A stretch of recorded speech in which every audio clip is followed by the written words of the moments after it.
इस व्रत कथा को श्रवण मात्र करने से जीवन में जितने भी दुख कष्ट हैं उन सभी का नाश होता है। जाने अनजाने में किए गए जो हमारे पाप होते हैं, अपराध होते हैं, उनसे मुक्ति मिलती है और मृत्यु के पश्चात भगवान के चरणों में स्थान मिलता है। तो आइए हम सब इस आमलकी एकादशी की पावन पुनीत व्रत कथा को श्रवण करें। आमलकी एकादशी, जिसे रंग भरी एकादशी भी कहते हैं, यह फाल्गुन मास के शुक्ल पक्ष को होता है। प्राचीन काल में चित्रसेन नामक एक बहुत ही धार्मिक राजा थे जो कि वैदिशा नगर पर शासन करते थे। राजा और उनकी प्रजा आमलकी एकादशी के प्रति अत्यंत श्रद्धालु थे और विधि विधान से व्रत करते थे। एक दिन राजा शिकार के लिए जंगल में गए और रास्ता भटक गए। वहां डाकुओं ने उन्हें घेर लिया और उन पर हमला करने लगे। डाकुओं द्वारा फेंके गए सभी शस्त्र राजा पर फूलों के समान गिरने लगे। यह सब आमलकी एकादशी व्रत के प्रभाव से हुआ, क्योंकि वे भगवान विष्णु के प्रिय आंवले के वृक्ष की पूजा करते थे।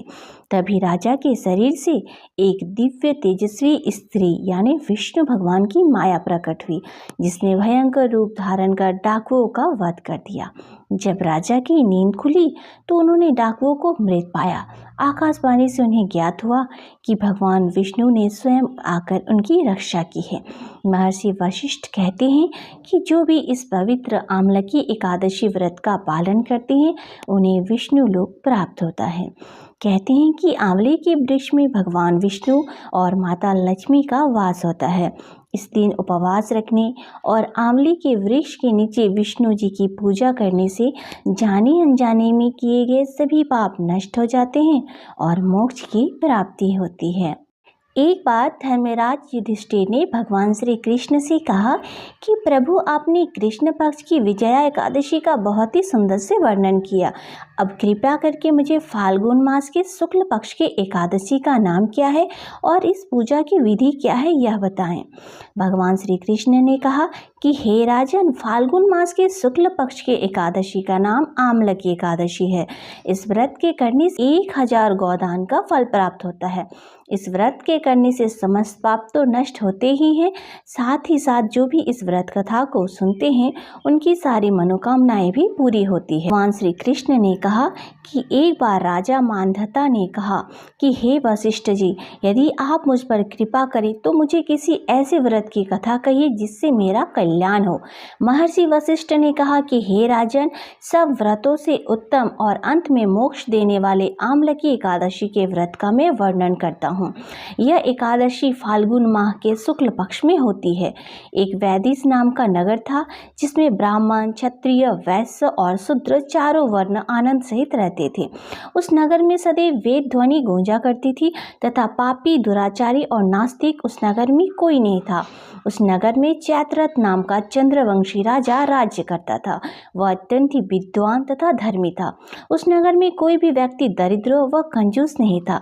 सभी नगरवासी भगवान विष्णु के अनन्य भक्त थे और आबाल वृद्ध स्त्री पुरुष एकादशी का व्रत किया करते थे।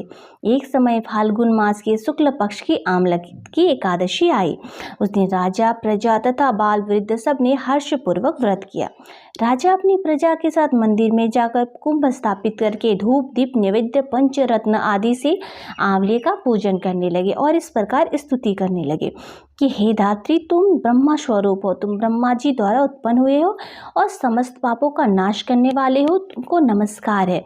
अब आप मेरा अर्घ्य स्वीकार करें और आप श्री राम चंद्र जी द्वारा सम्मानित है, इसलिए मैं आपसे प्रार्थना करता हूँ कि आप मेरे समस्त पापों का नाश करें। उस मंदिर में सभी ने रात्रि को जागरण किया। रात के समय वहाँ एक बहेलिया आया जो कि अत्यंत पापी और दुराचारी था। वह अपने कुटुंब का पालन जीव हत्या करके किया करता था। भूख और प्यास से अत्यंत व्याकुल वह बहेलिया इस जागरण को देखने के लिए मंदिर के एक कोने में बैठ गया और विष्णु भगवान तथा एकादशी महात्म्य की कथा सुनने लगा। इस प्रकार अन्य मनुष्यों की भांति उसने भी सारी रात जागकर बिता दी।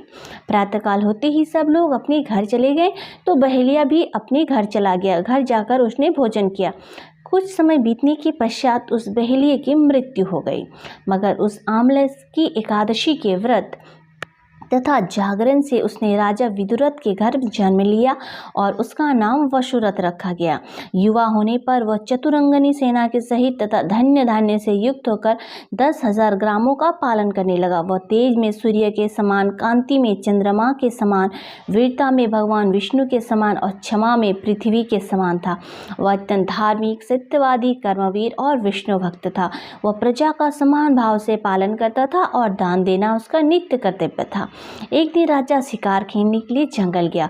देव योग से वह मार्ग भूल गया और दिशा ज्ञान न रहने के कारण उसी वन में एक वृक्ष के नीचे सो गया।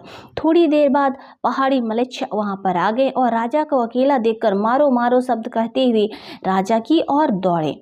मलेच्छ यानी डकैत कहने लगे कि इसी दुष्ट राजा ने हमारे माता पिता, पुत्र पौत्र आदि अनेक संबंधियों को मारा है तथा देश से निकाल दिया है, अतः इसको अवश्य मारना चाहिए। ऐसा कहकर वे मलेच्छ उस राजा को मारने दौड़े और अनेक प्रकार के अस्त्र शस्त्र उसके ऊपर फेंके। वह सब अस्त्र शस्त्र राजा के शरीर पर गिरते ही नष्ट हो जाते और उनका वार पुष्प के समान प्रतीत होता।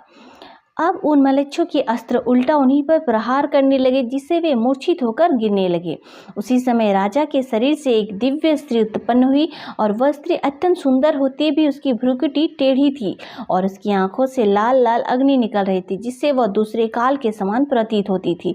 वह स्त्री मलेच्छों को मारने दौड़ी और थोड़ी ही देर में उसने सब मलेच्छों को काल के गाल में पहुंचा दिया।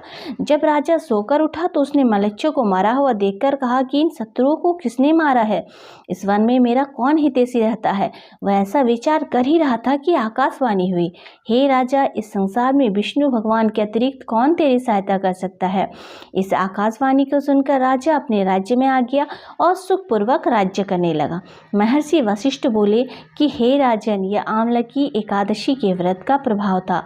जो मनुष्य इस आमलकी एकादशी का व्रत करते हैं वह प्रत्येक कार्य में सफल होते हैं और अंत में विष्णु लोक को जाते हैं। आमलकी एकादशी को वृक्ष में रंगभरनी एकादशी, श्रीनाथ द्वारा में कुंज एकादशी तथा खाटू नगरी में खाटू एकादशी भी कहा जाता है। इस एकादशी में आंवले की पेड़ की पूजा की जाती है।